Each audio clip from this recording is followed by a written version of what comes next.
एक दूर देश में एक दयालु और बुद्धिमान बादशाह शासन करता था। वह अपनी प्रजा से बहुत प्यार करता था और उनकी भलाई का हमेशा ध्यान रखता था। उसकी एक सुंदर और बुद्धिमान बेटी थी, राजकुमारी ज़ैनब। बादशाह अपनी बेटी से बहुत प्रेम करता था और चाहता था कि उसकी शादी एक बहादुर और नेकदिल राजकुमार से हो।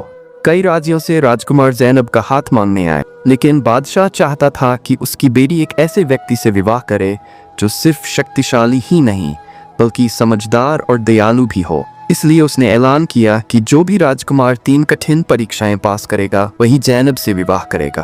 कई राजकुमारों ने अपनी किस्मत आजमाई, लेकिन कोई भी तीनों परीक्षाएं पूरी नहीं कर सका। एक दिन एक दूर देश से एक युवा राजकुमार हम्माद इस चुनौती को स्वीकार करने के लिए बादशाह के दरबार में पहुंचा। वह निडर, बुद्धिमान और नेकदिल था। पहली परीक्षा थी कि राजकुमार को एक रहस्यमयी जंगल से एक अनमोल नीलम लाना था, जिसे एक भयानक दानव पहरा देता था। राजकुमार हम्माद बिना किसी डर के जंगल में गया। रास्ते में एक वृद्ध साधु से उसकी मुलाकात हुई, जिसने उसे दानव के बारे में बताया।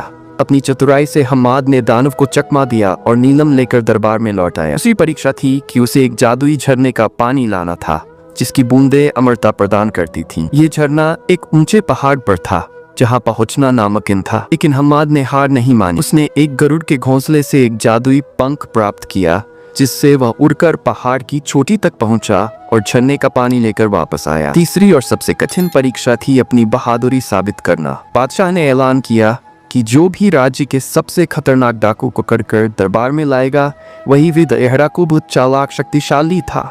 हम्माद ने एक चालाक योजना बनाई और उसे जाल में फंसाकर दरबार में पेश किया। बादशाह ने अपनी आंखों से हम्माद की वीरता देखी और बहुत खुश हुआ। उसने घोषणा की कि राजकुमार हम्माद ही राजकुमारी ज़ैनब के लिए सबसे योग्य व्यक्ति है। ज़ैनब भी हम्माद की बहादुरी और बुद्धिमत्ता से प्रभावित हुई और दोनों की शादी धूमधाम से हुई। इस प्रकार बादशाह को अपनी बेटी के लिए एक नेकदिल, बहादुर और बुद्धिमान दामाद मिला और पूरे राज्य में खुशियां फैल गई।